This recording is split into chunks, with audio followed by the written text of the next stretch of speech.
ऐसे होते हैं अली के नौकर, ऐसे होते हैं अली के नौकर, ऐसे होते हैं अली के नौकर, ऐसे होते हैं अली के नौकर।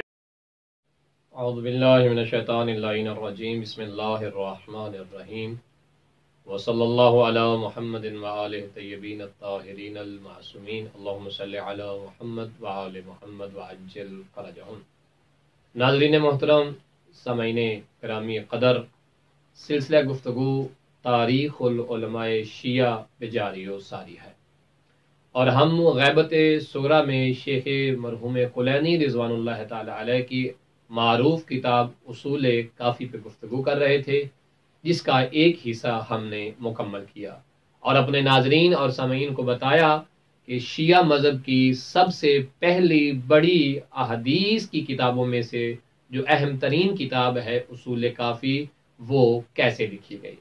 लिखने वाली शख्सियत जनाब शेख कुलैनी, मारूफ कुलैनी है, लेकिन आपका नाम मोहम्मद इब्ने इसहाक इब्ने याकूब कुलैनी है। आपकी शख्सियत शिया मज़हब में बड़ी अहमियत की हामिल है और सबसे अजीम और लतीफ़ बात यह है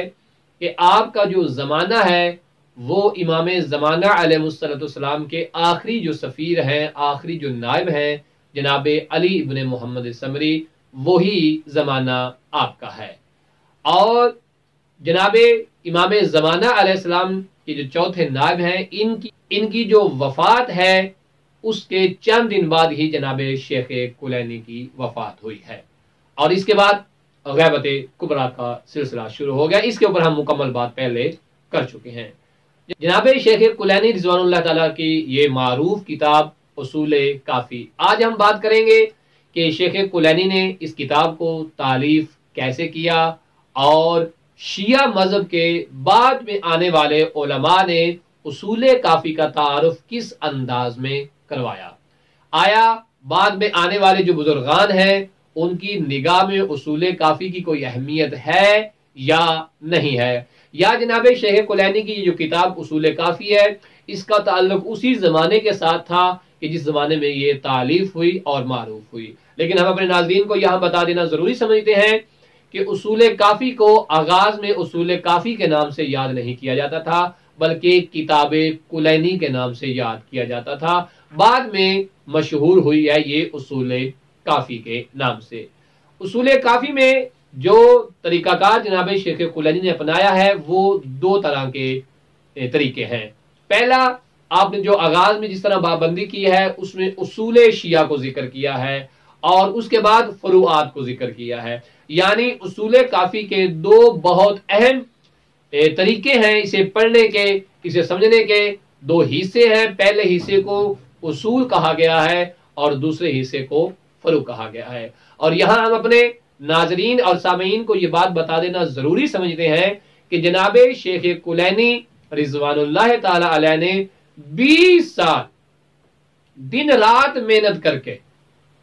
न जाने कितने मुमालिक में सफ़र करके, कभी लबनान का सफ़र कर रहे हैं तो कभी शाम का सफ़र कर रहे हैं, कभी मक्का जा रहे हैं तो कभी मिस्र जा रहे हैं, कभी ईरान से कूफा आ रहे हैं तो कभी बसरा जा रहे हैं। 20 साल की मुसलसल मेहनत के बाद उसूल काफ़ी जैसी किताब मंजरे आम पर आई है और हमारे उलमा फुकहा का ये कहना है कि शिया मज़हब की इससे बड़ी और मोतबर और किताब पहले नहीं लिखी गई। उसूल काफ़ी से बड़ी और कोई किताब नहीं है। बाकी जो 4 अहदीस की किताबें जिनमें उसूल काफ़ी पहले नंबर पे है और बाकी 3 है, इनका नंबर बाद में आता है, लेकिन सबसे पहला नंबर जो है वो उसूल काफ़ी का है। यह मैं अपने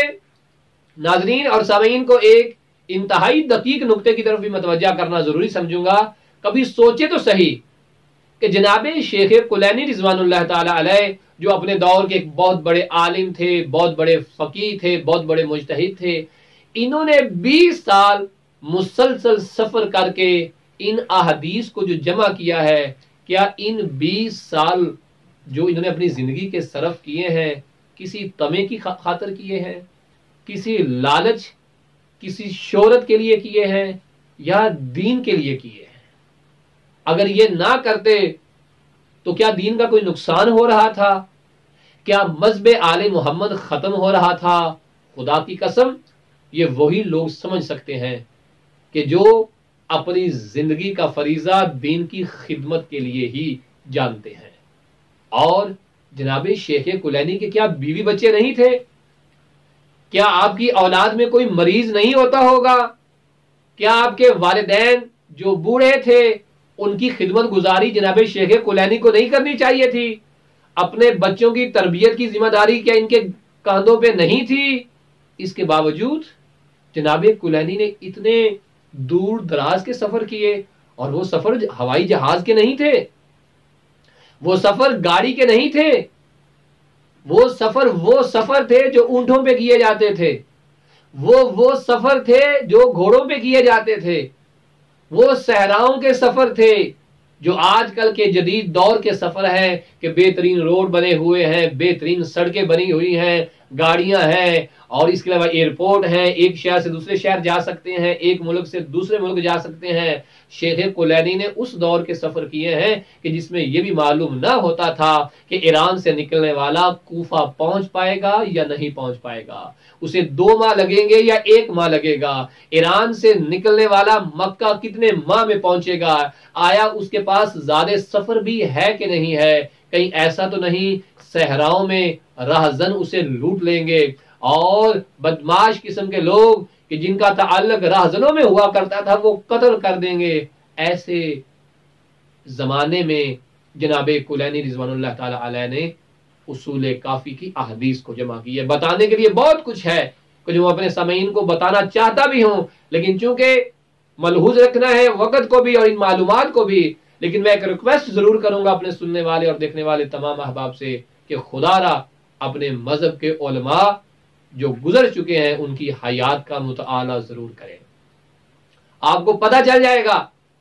کہ دین آل محمد کو بچانے کے لیے غیبت صغرا اور کبرا میں ہمارے فقہا نے، ہمارے علماء نے کس قدر قربانیاں دی ہیں۔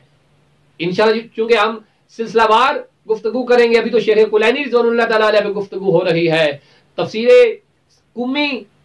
تعلیف کرنے والے، تفسیر عیاشی لکھنے والے، رجالی کتب لکھنے والے اور باقی احادیث کی کتابیں لکھنے والے، ان تمام بزرگان کی حیات پہ انشاءاللہ تعالی ہم گفتگو کریں گے۔ لیکن میں ملتمس ہوں کہ کسی کے کہنے پہ اتنی جلدی اپنے محسنین کو برا بھلا کہنا چھوڑ دینا چاہیے۔ سوشل میڈیا کی جنگ کو علم کی جنگ بنا لیجئے، نہ کہ جہالت کی جنگ۔